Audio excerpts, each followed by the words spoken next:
it's time to figure it all out. So let's think about what are the 4 successful habits of rich people. I'm glad that you've joined me, so please watch until the end because you will definitely get new habits. So let's start. How can you become rich? And more so, how can you start to actually learn the habits of being that successful person? The reality is, not all of us are born into money. Not all of us actually have to just wake up in the morning and suddenly there's a wonderful business, a profitable business there. So we need to do things. And the first thing we need to do is alter our personalities, alter our personas, alter our ways. And in doing so, that takes a behavioral change. So what is a behavioral change? Well, it means that we need to actually create habits. So what are those habits? The habits are simply, be your own boss. Let's look at a guy called George Soros. He escaped, believe it or not, the Nazi camp. And of course, back in World War II, the Nazi camp was a place not to be, to say the very least. He was one of the most, I suppose, successful investors in the world. Not just at that time, but really, if we look at it, of all time. You see, Soros, he was the type that would create a franchise. But by creating this franchise, he'd have to invest in the first place in order to get success. He started off in the country of Hungary in Europe. And here he had very, very humble beginnings because there was a Nazi occupation. And remember, this is way back in the 30s and 1940s. But he survived this national Nazi occupation. And then George Soros, well, his father, in fact, was really active in saving George's life. What did he do? Well, he paid off the government employee. Sometimes you got to do what you got to do. But then in 1947, Soros actually escaped what was called the Cold War, and there was a thing called the Iron Curtain. Long story short with that, well, you couldn't trade as freely and as openly as you wanted to be. Then he made it to London, baby. Oh yes, London in the United Kingdom. After that, he earned a degree in the London School of Economics. Now let's just hold up for a second about George. I mean, straight away, isn't it amazing that he can get that far? That's where you show yourself that you can actually begin to reap the benefits of your success. All right, there's no money involved at this stage, but still, he's being really and truly and utterly independent, going from one country to another, fleeing such a war like that. But that's not the end of the story. You see, after he graduated, Soros was, well, living a modest life, working at a souvenir shop, and he didn't and wouldn't, and come on, you won't get rich in that regard. But he became part of a merchant bank from there. And this was the trigger really for the start of his career. And then, after that, he became one of the most famous investors on the planet. But it's not just George Soros, not just him that has hard work at his core. A guy called Larry Ellison also came from the slums. He actually founded, or co-founded even, Oracle. Now, Ellison, coming from the slums, obviously wasn't born into great fame, renown, or indeed money. He had to be his own boss, and he had to do it himself. You see, he was born on the Lower East Side of New York City. And again, it was during the World War II back in the 1940s. And this district was quite poor, and it was teeming with immigrants, so trying to survive, well, it was a battle. At an early age, Ellison contracted pneumonia, so another setback, here we go. But he was sent to the south side of Chicago, yes, Chicago, the Windy City in USA. And here he had to live with his relatives. And of course, he had to foster new links and develop new networks and friends. Now, he had many obstacles, even just these two at the moment, quite enough for most people. But still, he was able to educate himself and join a software development lab back in 1977. Now, let's just think of it. The internet didn't come along till the 1990s, so this is a good 20 years beforehand. So he's already ahead of the curve. Now, this was a crucial move because some years later, in 1982, that's when he really formed and began to dance with the millionaires. And he formed Oracle, his company. Now, this brought in $38 billion every year. And along the way, Ellison, who then stepped down as the chief executive officer in 2014, managed to accumulate over, guess what, $46.2 billion in net worth. Ching ching, baby. There's another guy, and the stories go on. Let's look at John Paul DeJoria. And he ran his business from his car. Now that's an interesting one. Why? Because nowadays we have so much pressure on rents and rates and government bodies, taxes and so on. To get started is so difficult. So we need to be tactical. And that's the story of John Paul DeJoria. The interesting thing about him was, although born in Los Angeles, even in the United States of America, he was a first generation American. His business life started out with, believe it or not, selling Christmas cards. Aha, I hear you say, is there millions in that? Well, if you get a Christmas #1 in the charts for music, you could make millions. You get royalties after all. But it wasn't royalties he was getting, because he started this little business and venture when he was just 9 or 10 years of age, so quite young. But he was getting into the way of thinking of entrepreneurship. Then he spent time in a street gang. It didn't look so good for DeJoria. I mean, let's face it, a street gang, it ain't going to be happening, not with money. Unless something else happens. For him though, he then later created the John Paul Mitchell systems. Now this came from a $700 loan. Okay? You gotta spend money to make money, it seems, especially for John. Now, right then, he lived out of his car, and believe it or not, he sold door to door. Shampoo was his product. You like my hair? Hope you do. Later, though, he began to diversify into diamonds. Yes, diamonds. Diamonds are forever.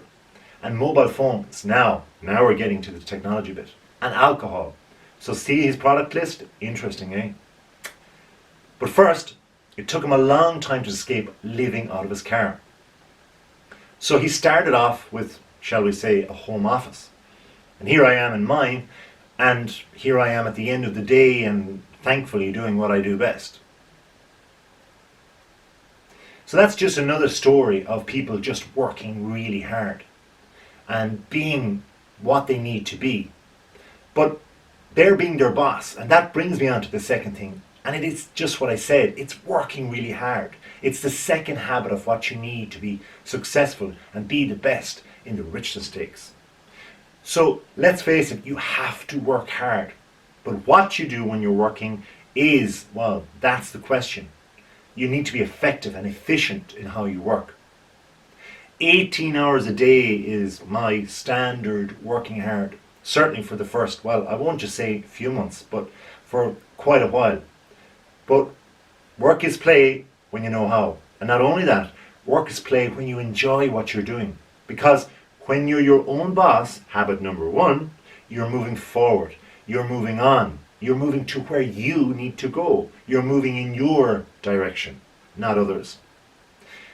Take Oprah. Oprah Winfrey. What a famous name. What a famous woman. What a great woman. So everybody almost in the world knows or has heard of Oprah. She's the talk show queen.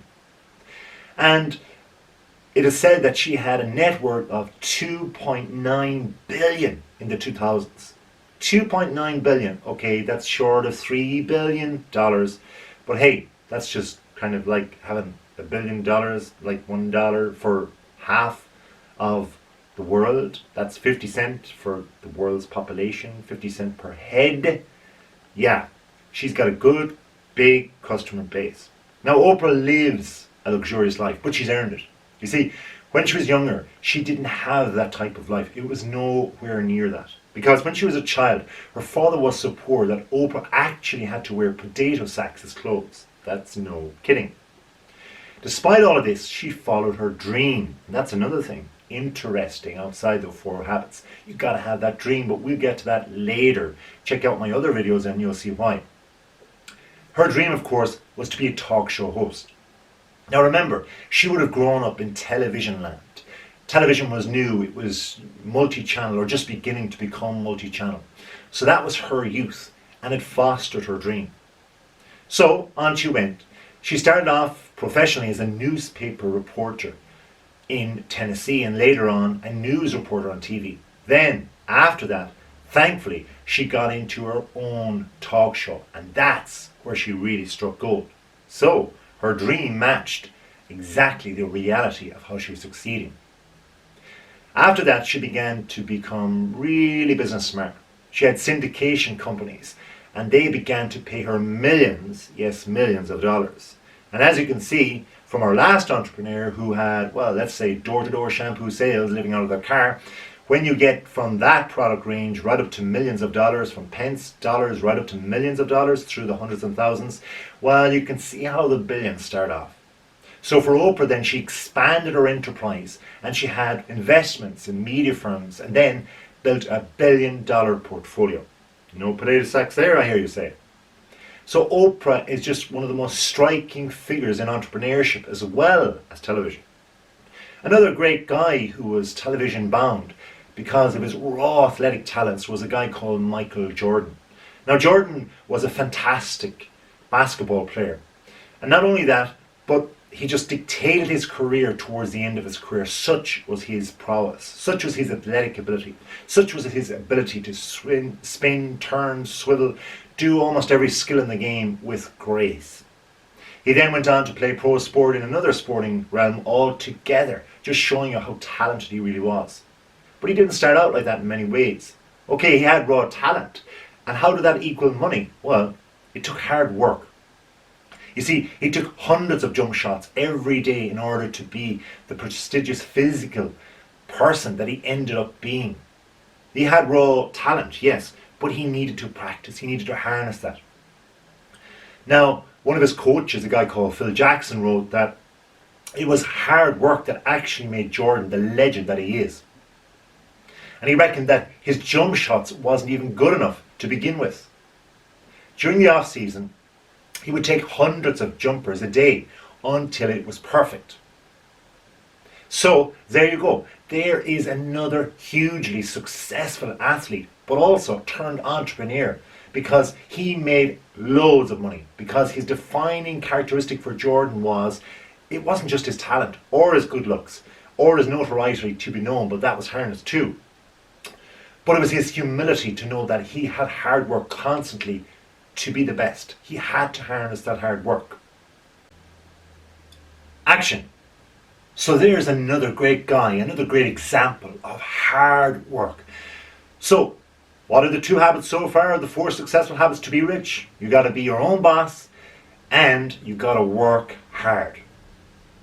So, let's look at another one.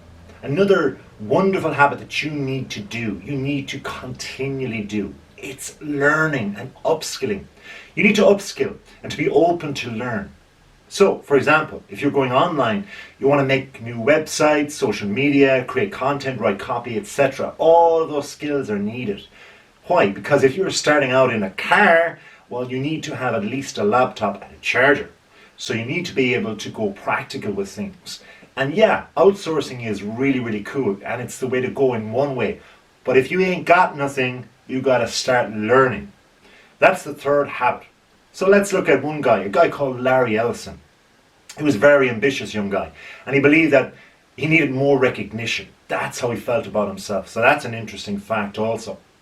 But he had a desire, a worldly desire, to feel this worthiness and to ching, cash in. You see, he decided that he would prove to the world that he was worthy. This was his kind of, I suppose, mission. And he had what was called a solid self-confidence program. And this was, well, along with a stroke of luck, it was seen that a thing that just graduated him to greater times. Larry started working, you see, initially at a software company. And then he, well, wasn't really satisfied with his job. Can you blame him? I mean, come on. But seriously though, he just wanted to be more successful, more worthy. So after working as a programmer for 8 years, he discovered that, well, he could invent software that handled information processing and database searches even better than the wonderfully successful multi-billion-dollar industry of IBM. This, at that time, was one of the largest companies internationally, full stop.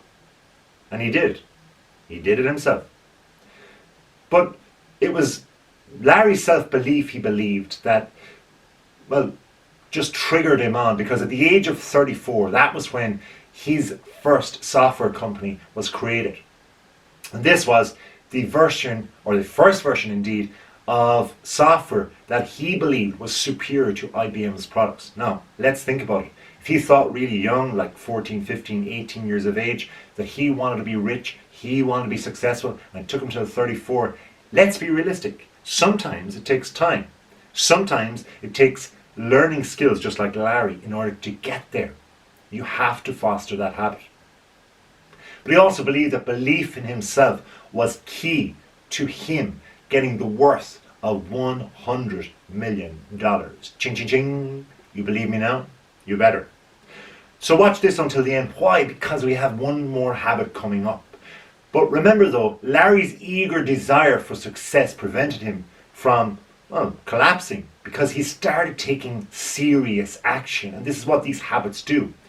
You create these habits, you foster these habits, they become actionable. You do them, they become you. They mold into your personality. Before long, Larry used that molding technique because he had $2 billion years later.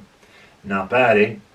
But this grew then in 2012 to Larry's net worth, which was estimated to be $43 billion. Hello, Oprah, the fifth richest man in the world at that time. But it's not just all men. Sarah Blakely, she graduated from Florida State in 1993. Now, she had intended to go to law school, but she failed. She didn't do too well, indeed, with her LSATs. And that just happened not once, but unfortunately, twice. And from there, she took a job at, believe it or not, another multi-million-dollar industry. And that's where she made her money? Not quite. She took a job in Disney World and hated it. So with that, she wound up in sales and cold calling. See what I'm saying? From there, though, her prospects, well, were kind of limited because she sold fax machines for businesses. So what are fax machines? Well, a little bit more advanced than the telephone, but not surely as advanced as texting on mobile phones. Now, she had this knack though. She was an excellent salesperson. And it was challenging, but it led her to true success, because even though she kept her job and spent nights and then weekends working on products that would eventually become Spanx, S-P-A-N-X, this cold calling experience came in really handy for her, because she got to network with advisors and suppliers and retailers, and then she knew people. But her company became an apparel juggernaut, and she owned the whole thing herself, and it expanded to $1.1 billion. You feel me? You got me. But that's not just it. There's not just 3 habits. There's 4. So what is that 4th habit? What is the success that you need to adopt within yourself? Well, having those 3 habits of working hard, of being your own boss, and of course learning new things, being open and learning yourself, it's not good enough without having a vision. So really and truly, you need to have a vision. You need to know where you're going. In all of the above stories, the earlier stories, you mightn't actually have heard that these people had a vision, but they had a vision in some regard. I bet you if you asked any one of them what was their dream, they would actually tell you, yeah, to have lots of money. But also, they had a rough roadmap of where to get there, and how to get there, more importantly. Of course, not all of them went the straight line down the motorway. Some of them had to turn left and right, jink left and right, maybe go down a few blind alleyways, such as working out of your car. But still in all, the bigger vision was there. So you need to have that vision. Here's how. You can have what's called mind mapping. You see, mind mapping works, and it's a creative process that works on your brain. Now, the great thing about mind maps is that it has held entrepreneurs to become really, really great innovators for generations now. And it's beginning to become used not only in apps, but in many, many other ways with many successful people. In fact, there's successful people now that are making millions of dollars alone just on using mind maps and selling this whole idea. Mind maps connects the brain to what you actually vision of what you want to do. And these techniques are used by strategists just basically anywhere. Now, more about mind maps and all successful techniques in other videos, but for now, please, subscribe, hit that comment below if you can, and if you do subscribe, I'm sure you will enjoy the other videos. But for now, thank you for watching, and make sure to, check out your own office, whether in a car or somewhere else, because you too will be a success.